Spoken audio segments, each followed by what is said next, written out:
మొదలైంది.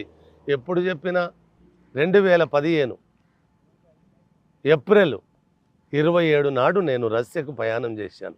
గాలి motor ticket మీద రాశాను. ఏందిరా ఏందిర తెలంగాణము ఎలమూగబోయింది జనగానము. ఏందిరా ఏందిర తెలంగాణము యముల పాలవుతుంది మా గానము. పడిలేసే కెరటాల సడియాగనది ఏల పవన సుడిగాలులకు పవలింపు సేవల. ఎవనికి రా మీరు సేవలు చేసింది? ఈ తెలంగాణ కోసం సర్వము దారబోసిన బలిదానాలు 100 మంది, 1200 మంది లెక్క తప్పించారు మీరు.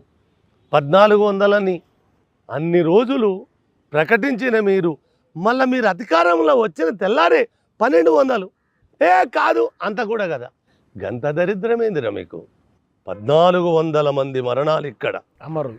ఇదే భూమి గిడ కిషన్ రెడ్డి, నిషాన్, అక్కడ వేణుగోపాల్ రెడ్డి, అక్కడ ఊరేసుకున్న ఒక పిల్లగాడు ఒక్కడా, గేటు దగ్గర యాదయ్య. అసలు మరణము అంటే నిజంగా యాదయ్య మరణమే. అసలు ఈ కాలం ఉన్నంత వరకు వాడి మరణం ఈ తెలంగాణను ఎప్పుడు ఏ పాలకునైనా హెచ్చరిస్తూనే ఉంటుంది. శ్రీకాంతచారి యాదయ్య ఒక్కరా ఇద్దరనా? ఈ వరంగల్లులో అత్యంత వేగం మీద వస్తున్న రైలు బండిని జై తెలంగాణని గుద్దుకుంటే ఎదురుగా ఢీకొట్టి తునాతునకలుగా జినిగిపోయిండు. కంకర రాళ్ళుగా మారిపోయింది. తన రక్తం కంకరంతా నడిచిపోయింది. అలా మరణము ఆ పిల్లగాడి కంకర ఆ రైలు పట్టాల మీద ఆయన నెత్తరు చిందకపోతే నిన్న మానుకోట రాళ్ళు ఇక్కడికి వలసొచ్చే పాలకుల మీద తిరుగుబాటేటి కాదు ఆ రాళ్ళు. కాబట్టి ఇక్కడ పోరాటంలో ఇక్కడి రక్తములు అయ్యా ఈ మట్టి చెప్తి కదా అమర్చిన మందుపాతరని. మందుపాతర అంటే పాపము మనోళ్ళు చుట్టాలు పరిచమరిచిన పాతర కాదు. ఆ మట్టే స్వామి వివేకానందుడు ప్రపంచం తిరిగి వచ్చినప్పుడు ఈ మట్టిలో పడి పొరుతాడు. అదొకసారి గుర్తు చేస్తున్నా మీకు.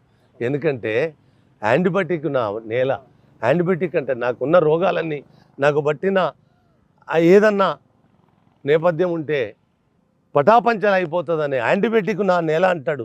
కాబట్టి ఈ మట్టికి చాలా వీరత్వం ఉన్నది, ధీరత్వం ఉన్నది, త్యాగం ఉన్నది, అమరత్వం ఉన్నది. ఇక అది తిరగబడితే ఎట్లుంటుందో మొన్న మీరు చూశారు, 10 ఏళ్ల కింద చూశారు, లేకపోతే 69 చూశారు, సాయుధ తెలంగాణ పోరాటం చూశారు. నిన్న కూడా మీ పాలనను కూలదన్నిన నేపథ్యాన్ని కూడా చూసింది కదా ప్రపంచం. అందుకోసం ఇక్కడ